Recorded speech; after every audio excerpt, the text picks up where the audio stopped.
Guys, I see a lot of people making a massive mistake in the crypto markets right now, specifically around leveraged trading products. It's really easy to get seduced by, 10x leverage for crypto, maybe even 100x. But I think for most people, this is a massive mistake. And I'm going to explain why in this video, because it's a frequently asked question that I get all the time. It's like, hey, what, should I be using leverage? What even is leverage in the first place? So it's relevant if you're asking those questions. It's also relevant, if you're interested in blockchain technology, you're trying to get into this industry and become a blockchain developer, because not all leverage is created equally. Some leverage can be good and actually useful. And if you're trying to become a blockchain developer, then, having an understanding of the broader domain that you're creating for, specifically DeFi, it's going to help you understand how different financial instruments work. So in this video, I'm going to break that down, how leverage works, what my opinion on this is. I'm going to talk about that as a blockchain developer who works with technology on a daily basis, and also a crypto holder myself. So before we get into that, if you're new around here, hey, I'm Gregory, and on this channel, I turn you into a blockchain master. So if that's something that you're interested in, then smash that like button down below for the YouTube algorithm and subscribe to this channel. And if you want to learn how to master blockchain step-by-step from start to finish, then head on over to dappuniversity.com/bootcamp to get started today. All right, so let's get into leverage in crypto and how it works. So specifically, I'm going to start off by talking about leverage trading products that are pretty widely available on a variety of centralized cryptocurrency exchanges, okay? Because not all leverage is created equally. I'll talk about that later in this video. Some is better than others. But let's talk about the most common one, where basically you can go to a cryptocurrency exchange and they'll offer, you 10x, maybe 100x leverage on your funds. So this sounds really tempting, but let's talk about how it works. Because, if you're going to do this in the first place, you need to understand what you're getting yourself into. So let's look at the appeal of leverage in the first place and why it tends to draw so many people in, okay?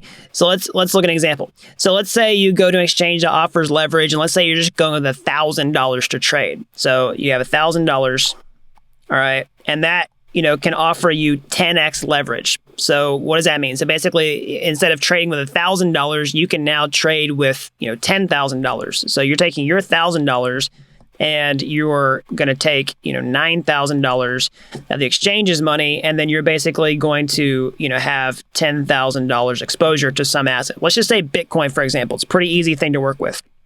So let's say you buy in with 10x leverage Bitcoin at a price of, $50,000 per Bitcoin, and the price goes up to, $60,000 per Bitcoin. Well, that's pretty good. That's a 20% increase. And if you were just buying in with, $1,000 and then the price goes up to Bitcoin, you get a 20% increase or a $200 gain there. But if you use 10x leverage, you multiply everything by 10. So instead of a 20% increase, you get a 200% increase, which is tripling your money. So instead of, $1,000, you get $3,000. Now, it's a common misconception. You don't get $30,000. You get just the difference in what your principal is versus the money you borrowed. You get to keep the gain plus your principal, basically. Now, that's the appeal. Who doesn't want to effectively triple their money on relatively small crypto price moves like this? It sounds really alluring, really tempting, right? Like you're just a genius. You can figure out how this works and crack the code and become just instantly rich. There's a huge drawback, okay? Because basically, if the price goes down by 10%, then you are in liquidation territory. So what do I mean by that? Well, typically how leverage works on cryptocurrency exchanges is the most common practice, is basically your collateral that you're putting up here, this $1,000, or really your principal that you're putting up here is your collateral. So that's the only recourse they really have against you in many cases, where like if you're trading in different ways, like let's say you took out, a loan in a traditional financial system, or maybe you have a margin account or something, where you could potentially be on the hook for all the money that you're borrowing. Let's say you just went out and took a lot of loan for, $100,000 to buy cryptocurrency, and then you lost it all. Well, you'd be on the hook for that loan. So that's not how it works on these exchanges in many cases, where basically if you're borrowing $9,000, they're not going to let you lose $9,000, okay? They're going to just instantly make you lose your own money that you deposit as collateral. So when you're using 10x leverage, if the price of the cryptocurrency drops by 10%, okay, then basically you're going to be in liquidation territory and you can lose your money. This is how people blow up their accounts all the time in crypto.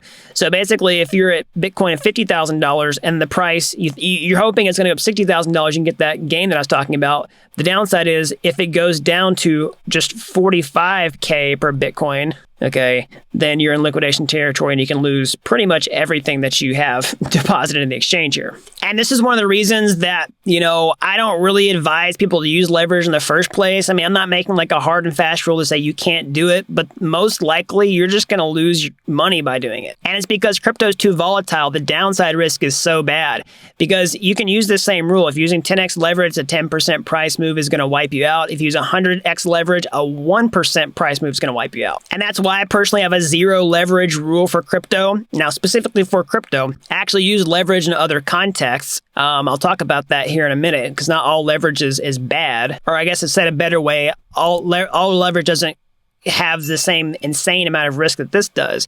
And so particularly why I don't really do it with just straight up crypto trading or investing is because crypto, the trend itself is leverage, right? It's a massive lever. So you're looking at this massive shift in how we use technology, how we interact with money. That whole trend going up on an exponential curve is leverage in and of itself. And the last thing I want to do is blow my account up and lose my ticket on that rocket ship. Because anytime you're talking about buying an asset for the long term or any situation you're getting yourself into with risk, you should always look at risk reward, okay?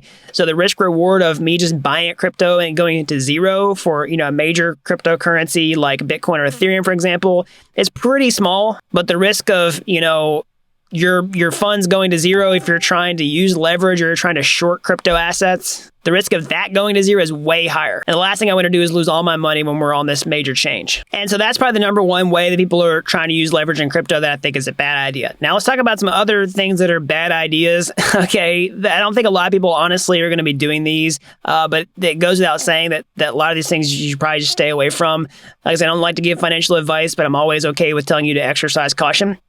So one of those is really just straight up borrowing money at all to trade crypto, like off of an exchange, whether that you're using like a margin account or you're refinancing your house using credit cards, a hard money loan, borrowing startup equity, whatever it is. I basically never advise to do that because if you lose this money, like now you're on the hook for it. And there's lots of ways, you could lose money in crypto just because the prices go down. Like you might think that you're a strong investor and can wait for the prices to go back up in really quality projects. But the reality is a lot of people panic sell and, lose money whenever prices go down. If you're keeping your funds on an exchange or in your own wallet, that could get hacked. You could have some sort of vulnerability for whatever project you're invested in. Some of these risks are pretty small in the grand scheme of things, but they're not really worth it if you're trying to just borrow money from other places to buy crypto, in my opinion. Now let's talk about some other ways that leverage actually can be less risky and actually useful as a financial instrument, okay, with other things. So some of these things will be inside of crypto, some things will be outside of crypto, and some things might be the same, later on as crypto kind of takes over any real place where we can store value. So one example is like real estate, because, real estate's pretty common domain to use leverage in, especially if you're talking about buying residential real estate, commercial real estate, whatever it is. So, I mean, I'm actually a pretty big advocate of this for a lot of reasons, if you know what you're doing, because the real estate markets are way less volatile than crypto markets. That's one of the reasons the leverage works in the first place, okay? The reason leverage doesn't often work on the crypto markets is because prices are going up and down like crazy, but real estate markets are historically not that volatile. And in many cases, you're actually doing yourself a disservice if you're not using leverage in real estate markets, especially if you're young and you're trying to build wealth, because if you try to just save up cash and pay for a house, it's going to take you a really long time. And you're really, working against some massive momentum that's set by central banks and the inflation that's going on around you, and also just the overall housing boom. So I'll explain what I mean by that. So let's say you're buying a house. I'm going to use really simple numbers here. I realize it's not realistic for a lot of people, but let's just say you're buying a house for $100,000. And if you're going to put 20% down, then you're putting down, $20,000. So in many cases, for most people, if you even had the $100,000 to put down this house and you had a strong income and you can invest in other stuff, I would say don't even do it.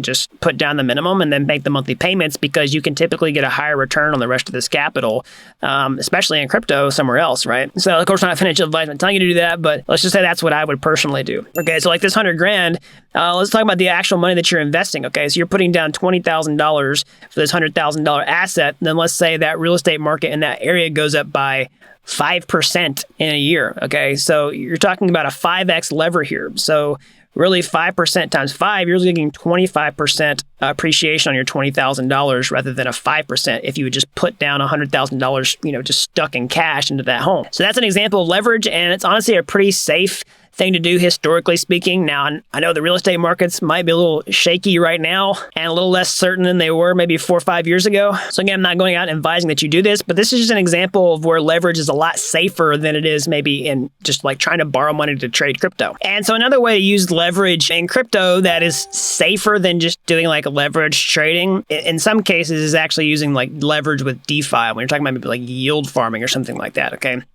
I've actually done some tutorials on this channel on how you can do that as a developer. You can code smart contracts that allow you to increase your exposure to DeFi protocols who have liquidity mining incentives.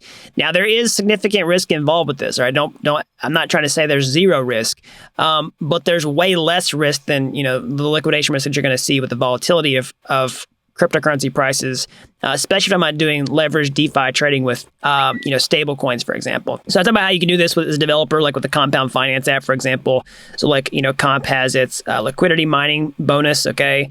And you can deposit assets like, DAI, for example. So let's just say your DAI is a stable cryptocurrency whose price doesn't change, of course.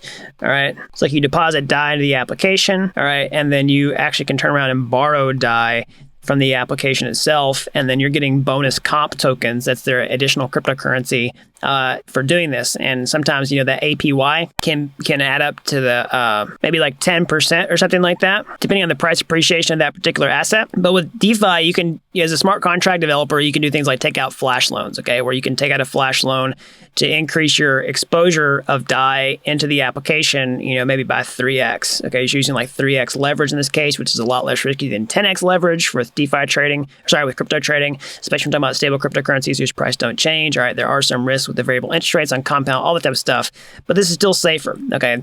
And so you can, increase your exposure by 3x or maybe even 4x, okay? And then that turns this 10% return into a 30 or a 40% return, okay? So that's another way that you can use leverage with crypto in DeFi that's safer than just trying to do leverage trading on an exchange. All right, so that's an overview of what leverage is specifically in crypto and how I think a lot of people really shouldn't be doing leverage trading, especially not the kind that a lot of these exchanges offer. I think it's really for only really super advanced, sophisticated traders. And even then, a lot of them still losing money. They're just not going to tell you about it. So that's what I think about that. There's other types of leverage out there. Not all leverage is bad. It's not all created equally. I just want to make this video because it's a question I get a lot. And it's an important concept to understand if you're in this space or you're trying to be a developer and come into this space because, knowledge about how the finance industry works is going to really help you on the whole. So that's all I got. As always, smash that like button down below for the YouTube algorithm. Subscribe to this channel if you haven't already. If you like these videos, if you're as fascinated with this technology as I am, how can you get your hands dirty? Get started today. You go to my YouTube homepage. You can find my free courses there. They're like Udemy courses, but they're totally free. And if you like those and you want to take the next step, or hey, maybe you want to take a master shortcut entirely, I can show you how to become a blockchain master step-by-step start to finish over at dappuniversity.com/bootcamp. You don't have to be an expert to get started today. I've helped people with zero coding experience become real-world blockchain developers in a matter of months. So that's all I've got. And until next time, thanks for watching Dapp University.